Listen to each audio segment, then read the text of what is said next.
아니 유리미는 누구랑 같이 일하고 누구랑 같이 노나 이런 거 좀 궁금하긴 하더라고. 무슨 뭐 운동도 했다는데. 필라테스 해? 아니 수영해. 부지런하다. 해야지. 싱크로나이즈 해. 넌 할 것 같아. 고급진 거였어? 그렇게 쳤는데 이렇게 받지 마. 아기 스포츠단 옆에서 할 것 같아. 옆에서 요거 끼고 요거. 스포츠 말고 무브먼트, 소셜 무브먼트. 소셜 무브먼트. 페미니스트 무브먼트 하고 있어. 내가 2015년도에 그 장애여성 공감이라고 유명하시고 또 훌륭하신 단체가 있어. 그 훌륭하신 단체에서 그 장애여성 재생산권을 어떻게 좀 다시 얘기를 해볼까라는 프로젝트로 같이 얘기를 해보자라고 제안을 주셨어. 이 재생산권이라는 거에 대해서 본격적으로 좀 얘기를 해보고, 이 한국에서 낙태죄라는 게 여전히 남아있는데 과연 이게 21세기에도 남아있을 조항인가, 너무 수치스럽다. 이 21세기에도 남아있는 낙태죄에 대해 좀 본격적으로 얘기를 해보자. 그래서 우리가 다른 되게 수많은 단체들이랑 모두를 위한 낙태죄 폐지 공동행동도 만들고, 그 과정에서 굉장히 다양한 사람들과 다양한 얘기들을 들으면서 좀 낙태죄에 대한 새로운 얘기들을 많이 만들어가는 과정이었던 것 같아. 새로운 얘기가 뭐였어? 퀴어의 관점, 또 레즈비언 여성으로서의 관점, 그다음에 뭐 트랜스 여성으로서의 관점, 장애 여성으로서의 관점, 이런 다양한 관점들이 모여가지고 보니까 이 낙태죄라는 게 단순히 그런 여성의 몸, 뭐 자궁의 권리, 선택 이런 문제가 아닌 거야. 우리가 낙태죄 폐지할 때 마이바디 마이 초이스라는 구호를 진짜 많이 반대했거든. 왜냐면은 마이바디 마이 초이스라는 구호로 내 자궁은 내 거다, 막 자궁이 있는 사람 말해라, 내 바디는 내가 알아서 할 거다, 이 마이바디 마이 초이스로 하면은 이 선택권이라는 구도 안에서 이 낙태죄라는 운동의 폭이 확 좁아질 뿐더러 이 초이스를 할 수 없는 수많은 사람들, 이 바디에 대한 선택권이 없는 수많은 존재들, 그리고 바디를 내 맘대로 모두가 할 수 있는 게 아니다. 예를 들면 트랜스젠더가 성별정정 하려면 뭐 수술을 해라, 뭘 해라, 정신과 진단서를 받아와라, 어쩌라, 국가가 막 이렇게 하고, 어떤 사람들은 서로 사랑을 한다는데 혼인신고를 해라, 말아라, 어쩌라, 저쩌라 막 이렇게 하고, 이 바디를 맘대로 할 수 없는 수많은 사람들은 어떻게 할 수가 없다. 그래서 마밥 마초는 안 된다. 그래서 우리가 마밥 마초 안 된다고 했거든. 많은 사람들하고 이야기를 하면서 낙태죄 운동을 크게 확장을 해나갈 수 있었고, 그게 운동의 화력이 돼서 헌법 불합치 판결을 받아내는 것까지 해서 이제 낙태죄에 대한 헌법 불합치 판결을 받는 그런 활동을 했었어. 말 진짜 잘한다. 공부는 훈이가 더 잘한 것 같은데 말은 유리미가 더 잘하는 것 같아. 근데 내가 너무 궁금한 게 있었어. 얘기를 들으면서. 재생산권이 뭐야? 다른 존재를 인간 세상에 데려오는 이 재반의 과정에 벌어지는 모든 일들을 나는 재생산이라고 부르는 거야. 되게 좋아하거든? 내가 좋아하는 정의야. 이상한 걸 좋아하네. 나 힘드네. 사장님 식혜! 그러니까 우리가 다음 세대를 재생산 해나간다 이런 얘기를 쓰잖아. 그러면은 거기 뭐 생식도 있을 거고, 거기에 뭐 임신이 있을 수도 있을 거고, 출산이나 뭐 가족도 있을 거고, 여기 양육도 있을 거고, 이 모든 거를 해나갈 수 있잖아. 그리고 이 모든 거를 사실 해나갈 수 있는 사람도 있고 해나갈 수 없는 사람도 있잖아. 그쵸. 누가 권리를 가지고 있는지, 누가 권리를 가지고 없는지 이런 걸 잘 볼 수 있게 해주는 개념이라고 생각하면 될 것 같아.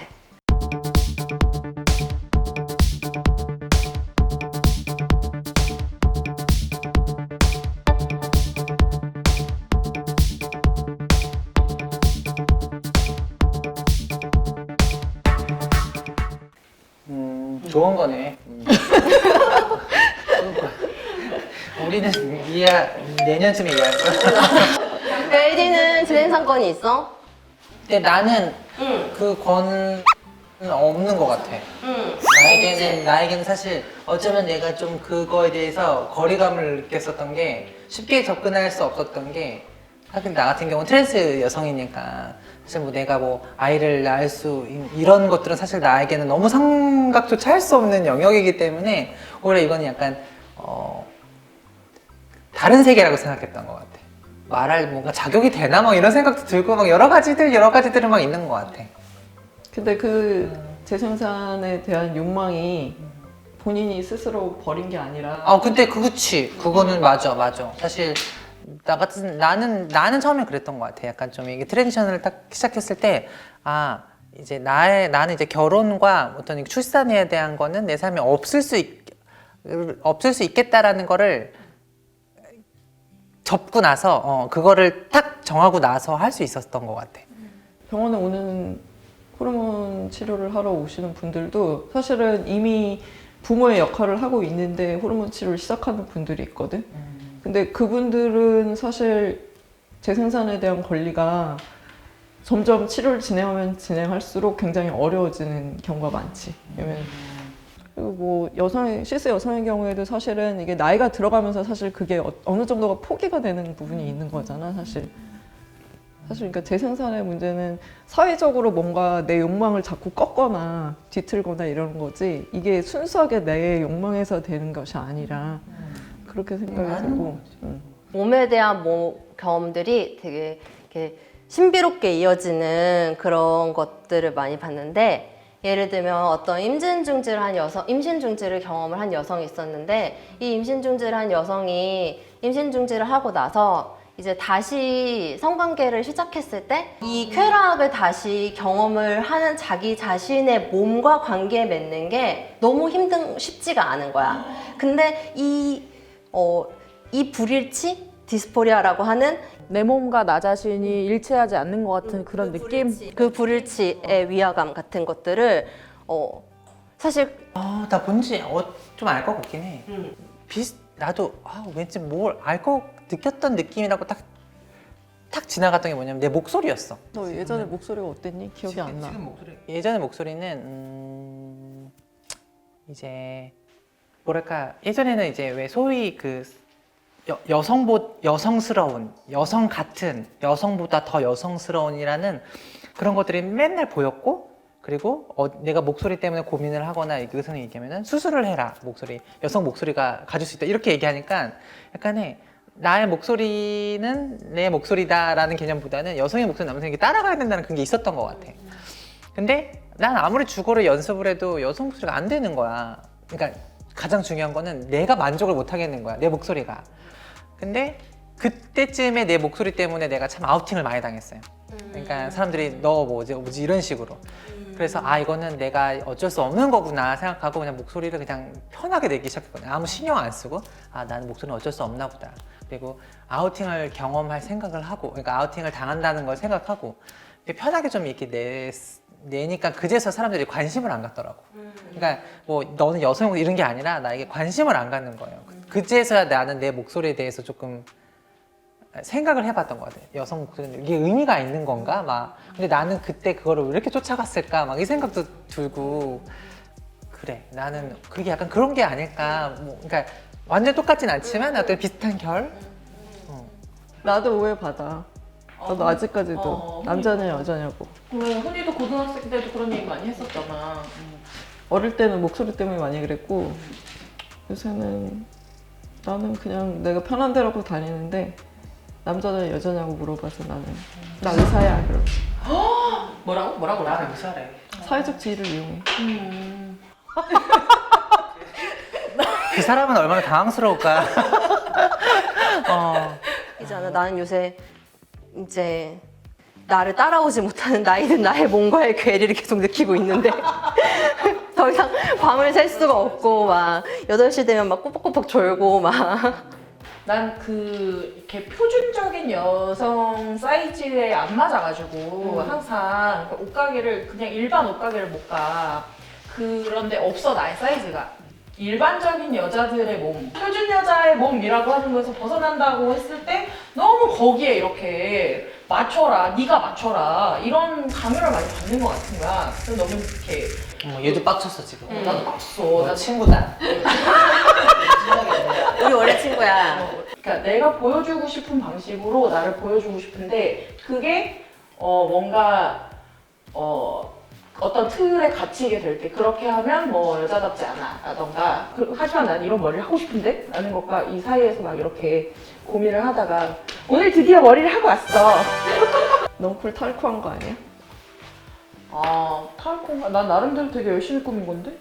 탈코르셋이라는 거 했을 때 너무 멋있었거든. 난 사실 그렇게 막 나도 화장하는 거 별로 안 좋아했거든요. 근데 이제 한 번은 이제 우리 부모님부터 시작해서 친척들까지도 내가 어떻게 보여지냐에 따라서 나를 이해하고 나의 어떤 아픔을 공감해주는 것들이 너무 달라지는 거예요. 아무것도 하지 않고 짧은 머리 이렇게 가면은 에휴 뭐 이러니 내가 말해도 듣지를 않는 거야. 그냥 시작부터 다른 거죠. 근데 이제 이런 식으로 나를 어떻게 계속 뭔가 내 말과 내 생각들이 잘못되지 않았다는 걸 계속 증명하는 삶을 살았고 그게 이제 옷에서도 나타났던 것 같아요. 그런 것 때문에 나 되게 좋았는데 어느 순간에 그 탈코르셋이 이제 트랜스젠더 여성을 혐오하는 게 든 거죠.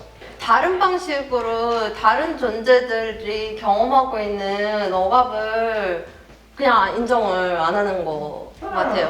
말했던 것처럼 장애 여성이라고 생각을 해보면은 치마를 안 입는 게 저항이겠어요? 입는 게 저항이겠어? 그러니까 사람들이 치마를 너는 뭐 장애도 있으면서 뭐 그렇게 치마까지 입고 아침에 그렇게 화장까지 하면서 나오냐 이렇게 생각을 하는 장애 여성이 치마도 입고 화장을 하면 그게 저항일 수 있는데 그치. 그게 저항일 수 있는데 그런 건 그냥 자기네들의 기준대로 똑같이 너는 코르셋인 거 이렇게 그냥 하면서 다른 사람이 경험하는 삶과 억압, 살아보지도 않은 삶, 실은 살아보지도 않은 몸, 살아보지도 않은 경험에 대해서 그냥 자기 삶의 잣대, 자기가 가진 눈으로 다 아는 것처럼 그렇게 하는 거는 실은 관심이 없는 거고. 근데 생물학적 여성도 다 같은 경험을 하는 게 아니라서 사실 그러니까 뭐 트랜스 여성도 마찬가지잖아요. 사실 뭐 수술한 사람은 안 한 사람이고 그러면 하는 사람 있고 안 하는 사람이 있고 굉장히 다양한 경험들을 하는데 이제 모든 트랜스 여성은 이럴 것이다를 가정을 하고 이렇게 공격을 하는 거니까 굉장히 말도 안 되는 논리를 피고 있는 거죠. 그리고 그냥 여자는 이런 거고 트랜스젠더 이런 거고 이렇게 하는 거 아니야? 이렇게 너무 쉽게 생각을 하는 것 같아요. 예. 나는 이런 몸의 경험들이 얘기가 됐을 때 풍부하게 얘기가 됐을 때 오히려 더 여러 가지 몸의 경험들이 더 다양하게 연결될 수 있을 것 같아요. 그럼 그런 기분은 되게 많이 느끼잖아. 나 드라마 보면 막 나오잖아. 애기 신발 보고 나도 애기 갖고 싶어 이런 거 하는 것처럼 뭐가 그게 있어야 이렇게 재생산을 할 수 있는 그런 게 드는 거거든. 그래서 나는 이 퀴어와 재생산 이런 주제로 얘기를 했을 때 많은 퀴어들이 근데 나는 재생산에 대해서 생각을 안 해봤다 이런 얘기들을 되게 많이 하거든. 근데 이게 생각을 안 해본 건지 아니면은 퀴어가 재생산을 생각할 수 있는 그런 거를 사회에서 어떤 제도로든 아니면 어떤 제형물로든 아무도 우리한테 뭐 심지어 교과서에 사파라도 하나 이렇게 보여주지 않은 건지 이거는 우리가 다시 의심을 해봐야 된다 이런 생각을 되게 많이 했어. 그러니까 사회적인 각본이 있어야만 우리가 욕망을 할 수 있어. 욕망은 모방인 거니까. 근데 이렇게 사회적으로 하나도 옵션을 주지 않고 이렇게 상상을 하고 뭐 상상을 할 수 있게 해주지 않는데 내가 스스로 이렇게 나도 할 수 있어 이렇게 못하는 나 이제 이해하다. 이해했지? 나 이해하다.